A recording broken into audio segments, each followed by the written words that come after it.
of the Son, and of the Holy Spirit. Amen. Jesus said, I have said these things to you that in me you may have peace. In the world you will have tribulation, but take heart, I have overcome the world. This gospel reading comes from John chapter 16. And we have the reading of John chapter 16 in 4 parts during this time of Easter. And the reason for this is John chapter 16 is not simple. It's a little bit complex. John chapter 16 is complex, but it is very important, very significant, really of the highest order in terms of things we can know, things we can know about Christ, things we must know after Christ rises, after Christ ascends to the Father. And so John chapter 16 is a massive chapter here in the gospel itself, and we take this time, again, because of the contents, because of the parts, these are things we need to know, things we need to discuss, things we need to embrace. And so part of the difficulty in hearing and then studying John chapter 16 is this whole 2 times business. Time that he's with us, time that he's not with us. Time that he's with us, he's not with us, and then he returns to us. Is this talking about the resurrection? Definitely so. There's a time that he is with his disciples, all the way up to that arrest. There's a time when he is taken away. This is the betrayal, the arrest, the kind of the torture he receives, but ultimately the crucifixion itself, and then his entombment. That's certainly being taken away from the apostles, and the apostles, that is the disciples, do not understand this, to be perfectly honest. But then he's returned to them. He rises from the grave. On the 3rd day, as promised, Christ himself rises from the grave. And this is to the joy of the disciples who thought that they had lost Jesus, lost their teacher, lost everything that they really thought about him in terms of being sent from God. But here he is restored to them, and more than that, now they begin to understand who Jesus really is. He breathes on them, gives them his Spirit. Eventually we'll come to Pentecost here, the 50th day. They'll understand more deeply what this is all about, and even be empowered, even be emboldened to preach the death and the resurrection of Jesus to the world. Because this is all about their restoration to God. This is all about overcoming the sin of Adam and Eve and bringing God's people back to God himself. This is all about doing those things which we could never on our own, by our best efforts, ever accomplish. And that's something that we simply, along with everything else, have to come to grips with. We couldn't do this. We couldn't organize ourselves in such a way. We couldn't all work together and affect our salvation, overcome our sin. But Christ alone, in his life, his death, his resurrection from the grave, he has certainly done that for us. He has certainly done that for us. And we now stand as forgiven people. We now stand as recovered people because of what Christ has done for us. Well, then you have the resurrection, then you have the 40 days, and then what do you have? Jesus leaves again. This is the ascension. So this coming Wednesday, we will have an ascension service in the morning, in the evening. And this is all about Christ, who also promises this in advance, that he will be taken from us, and he will return to the Father. He will take his place at the right hand of God, and there he will rule until the last day. So when is the last day? Well, we don't know. We know it's coming up. We know it's future. But is it tomorrow, a year after that, a million years after that? We simply do not know. So what you have here, and this is why it's then a little bit complex, you have these 2 things which are roughly the same thing. Jesus is with us, Jesus is taken away from us, and then Jesus is restored to us.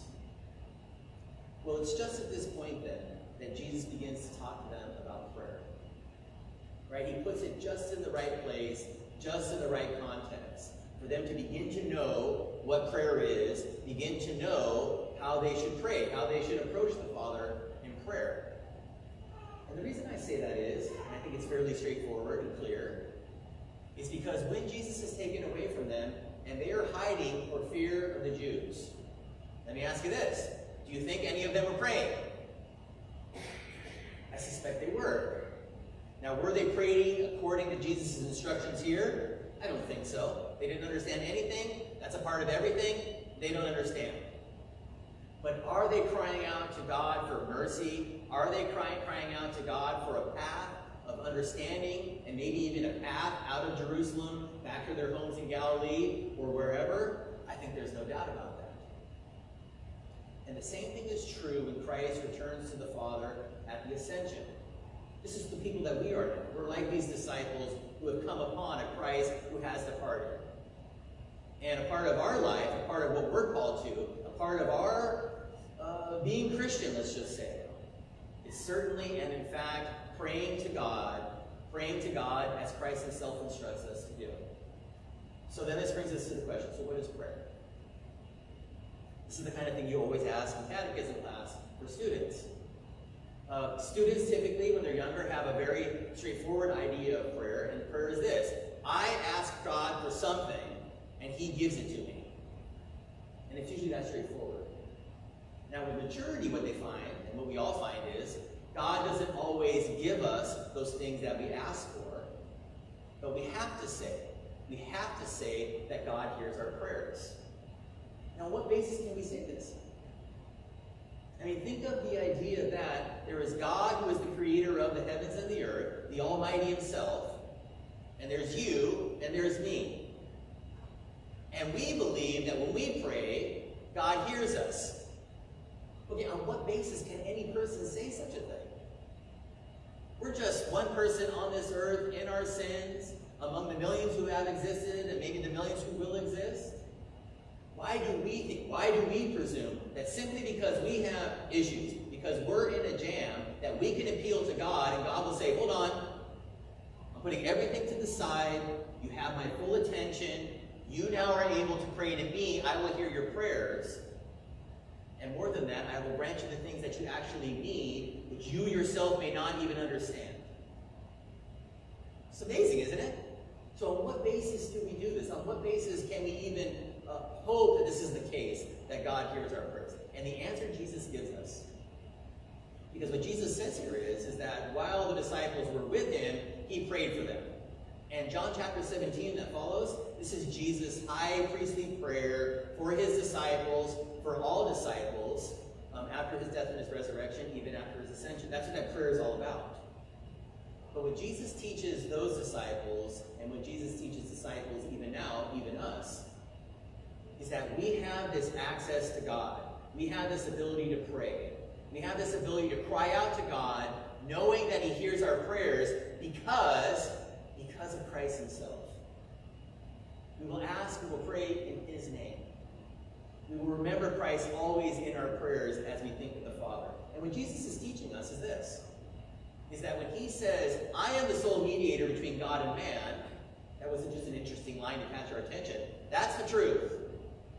And the beautiful part of the promise, the beautiful part of the teaching is this particular access to the Father. This is, he is our Father, and we are his children. He is our God, and we are his people. All of that can be said by us as true. All of us can believe that as true because of what Jesus has done for us. So just as Jesus lives and is risen from the grave, so we have such access to God. Such as the truth that Jesus has conquered death, has conquered the devil, has conquered these things, and has opened to us the gates of heaven. You now have the gates of heaven open to you. You can walk through them. You can pray through them. You have access through them to the Father himself. And this is the beautiful part. Not because of you, because your part is need. When you have a flat tire, you need to have the flat tire fixed. That doesn't solve the problem.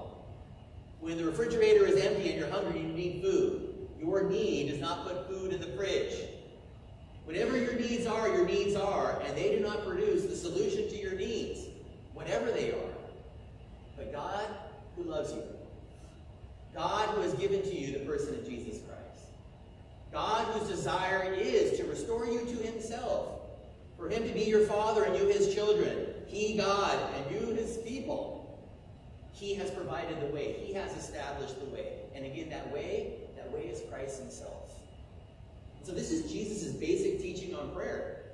For all this time, I've been carrying your weight, is basically what Jesus says. I've been praying on your behalf. I've been praying for you. Even John chapter 17, that's what that is. But once Christ goes to be with the Father, now we get to pray. And when we pray, we approach the Father. When we pray, we submit our petitions, and we do them in the name of Christ, knowing and trusting that God hears us because of who Christ is, because of what Christ done, because he is the sole mediator between God and man. And so at least at that part, there is no doubt. At least at that part, there is no fear that God is not listening, but he's listening. And then this brings us to this, to maybe this last point, at least for me. Well, now we know we're supposed to pray, and now we know that God hears our prayers. So what are the things we should be praying for? I have to admit up front, and maybe this is a little offensive to some, I always feel like I'm the worst person to know what to pray for. Because I might think that things are good for me, like, well, I should really buy this car. I love this car. But if I had read all of the reports of the car, I would have found out it's going to break out in 2 years and cost me a fortune to fix it. So I'm not always the best person to know what to pray for. But nevertheless, we do know our needs. Nevertheless, we do know the things that we desire. And it's perfectly legitimate and honest to submit those prayers to God, knowing that God actually knows what you need, actually knows the outcomes of these kinds of prayers. Sure, you want to go to this greatest of all schools and you think everything will be great, but there you have all sorts of troubles and you can't afford it, therefore no. God can see those kinds of things, and we don't always see those things, and in fact, just the opposite. Sometimes we're taken over by our desires and our lusts and our this and our that. And so the basic part of prayer has to be, at the very beginning, we look to God, the one to whom we pray, and we look to God to reveal to us the content of our prayers. Well, I don't know if you like that, but I like that quite a bit. Puts everything in the right place. Puts me in my place, puts God in his place, puts prayer in its place, and all that really makes sense in terms of how the Scripture teaches us, how Jesus himself teaches this. And now if we had to kind of fish around, because it's not enough to say, well, we know what we need, but we're not quite sure how to fulfill it. If we fish around and we say, where do we have such a prayer? Where have I heard of such a prayer that puts all of those things in just the right order, with just the right perspective, and has just the right accent on weight where it belongs? God is God, I am not. I am the one who needs these kinds of things, and God knows it. And the answer is the Lord's Prayer. Now, I know that's no revelation to you, by the way, nor to me. This is the reason why we teach it in the Catechism. It's fundamental to the Christian faith, is a knowledge of the Lord's Prayer, the words, but the meaning as well that goes along with the words. Because this is, just like the disciples asked, Jesus teaches us to pray, and then he teaches them to pray. So he gives them the model prayer, but he even gives them the words, the right kinds of words, to guide their prayers. And even to guide all other kinds of prayers that might be based on the Lord's Prayer. So why do I say this about the Lord's Prayer? Well, look how it starts out. Our Father who art in heaven. Even things like, O God and O Almighty One, don't quite cut the mustard there. Because that's just a reference to his power. That's just a reference to his authority. You hear these kinds of prayers at baccalaureates and things like this, where nobody really wants to say anything too distinct about God. And so you get these attributes of God. O Almighty One, O All-Knowledgeable One. But we as Christians, we have this great and wonderful benefit that when we cry out to God, we don't cry out, O Almighty One, but we cry out to our dear Father, our Father who art in heaven, knowing that we are his dear children. And then the follow-up there is hallowed be thy name. And we know from the Catechism what this is about is the name of God, just like we pray in the name of Jesus, in and of itself is holy. It's separate, it's powerful, it's divine, it's all of those things. But our prayer is, even when we can't really muster the strength to pray in such a way, is that this holiness and this being hallowed and all of the goodness that is associated with the name of God, that this would be how we think about God. This would be what we have in our hearts and in our minds and what comes forth from our lips. That we look to God who is our Father and the hallowing of his name, that we would always and in every way hallow his name, recognize his name, call out to him in our needs, call out to him in our failures, call out to him in our sins and ask for forgiveness. And this all goes into the holiness of the name, that is the holiness of God himself. So, our Father who art in heaven, hallowed be thy name. Thy kingdom come, thy will be done, on earth as it is in heaven. Now, to me, that's always the thing that solves all the problems. Because there is a divine will for all things. There is good and there is evil, and we don't always perceive which is which, but God does every time without fail. And so what that kind of prayer is a recognition of there is a divine will, there is a divine kingdom even among us in the church, let's say, and there is God's desire of things that would occur, things that would take place according to that good and gracious will of God. And what we say when we pray this is, whatever our desires are, let those be our desires. Because we know that God is good, and we know that we have our failures with regard to sin. We know that God sees things perfectly, and we see things imperfectly through the dark lens, right? Kind of a thing, as Paul says. And so this part of the prayer then is well, you don't really know what to pray for, or maybe you think you do know what to pray for. But you better make sure that it corresponds with this, that there is a divine will, that there is divine goodness, and this is what we desire among us in all of our relationships, with our family, our parents, our children, with our employers, with people on the road, if you can believe it, at the DMV, paying our taxes, whatever it is, that the divine will, the good will of God would be present among us. The place where we see this, I think, the thickest in the year is Christmas. Because people that you typically have no conversations with, you're buying whatever at the gas station, you give them $10, they'll wish you a Merry Christmas. So there's some kind of a breaking in of the idea that there's a good out there and it needs to be shared among us. And that's our desire for every day. That's our desire for every minute of our lives. That's our desire even when we don't really feel like this is our desire, because we know, and the Spirit teaches us the truthfulness of this, that this is about God's good will being revealed among us. Our Father in heaven, hallowed be thy name, thy kingdom come, thy will be done, on earth as it is in heaven. And then you get to these positions that are really the daily, minute-by-minute content of our lives.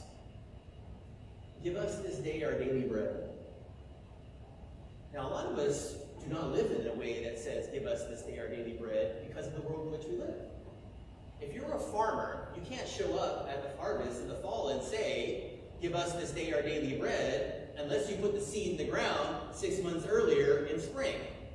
You have to understand this in context. This doesn't mean have no concern for tomorrow in any way whatsoever, and therefore you're not going to the H-E-B to buy any food. That's not what this is about. But it is about the daily, minute-by-minute, second-by-second reality of we are in God's care, and God is good and gracious, and He loves us. And we pray for daily bread. We're praying for all of those things that go into the support and the needs of the body. Air, sunlight, water, food, drink, family, friends, all these kinds of things. And we know at the end, at their root, these are all gifts to God, to us. Gifts from God, I should say, to us. There is a time when the sun will cease to shine, by the way. This is something everybody's aware of. You don't have to be a Christian to believe that. Physicists just say, eventually it'll burn out. Right? There's so much fuel, and you go so long, and eventually there'll be no sun, you'll have no light. Well, all of the things that we have in this world have that kind of character. They don't last forever. Only God lasts forever. Only God and His love lasts forever. And so in addition to the eternal things and the everlasting things, we recognize we live in a world, this kind of a world, where we have these necessary and ongoing needs. Air, water, light, food, etc., etc. And God, who is our good Father, God, who is our good, true, and loving Father, says, I will provide such things. And the most outrageous part about this, and I know I'm going a little bit longer, I apologize, is that God provides food even for those who don't believe Him, reject Him, renounce Him entirely. He still gives them the rain. He still gives them the air. He still gives them the food. Because God is good. God is good, absolutely good, the source of all good, and even grants goods to those who reject Him. And then the last part, at least for our purposes here, is deliver us from evil, forgive us our sins, even as we forgive those that we are forgiving, and then deliver us from evil. It's all the same kind of stuff here. That when it comes to our daily existence, when we get beyond bread, water, air, light, and the like, we see we really do, minute by minute, second by second, live in God's grace. that this is God's gracious will for us to forgive our sins, even as we're forgiving others. This is God's good and gracious will for us, even as we have been delivered from sin, even delivered from the evil one himself, namely the devil.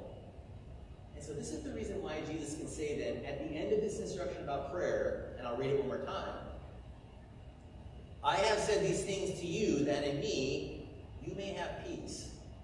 In the world you will have tribulation, but take heart, I have overcome the world.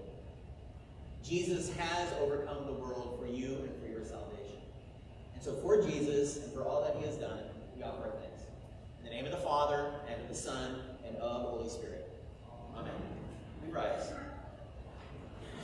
Peace of God that passes all understanding, keep your hearts and minds in Christ Jesus.